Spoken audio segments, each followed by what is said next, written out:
খবরদার রান্নার বদনাম করবেন না কখনো। রান্নার বদনাম করেন নাকি? এটা ঝাল হইছে, ওইটা মজা হয় নাই, এটা টক হইছে, এটা লবণ হয় নাই, এরকম আছে না নাই? লবণ হয় নাই, বউরের তালাক দিছে, এরকম আছে না নাই? আহা, রান্না একটু ভালো হয় নাই, ঝাল হয়ে গেছে বেশি, বউরে মায়ের সুদ, এরকম ডাকাইতে আছে না নাই?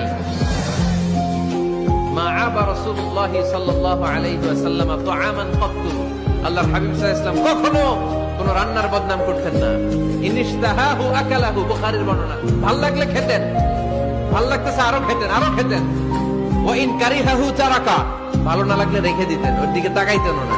কিন্তু কখনো বলেন নাই লবণ হয় নাই, কখনো বলেন নাই ঝাল বেশি হয়েছে, কখনো বলেন নাই রান্নাটা মজা হয় নাই। সুবহানাল্লাহ পড়বেন না?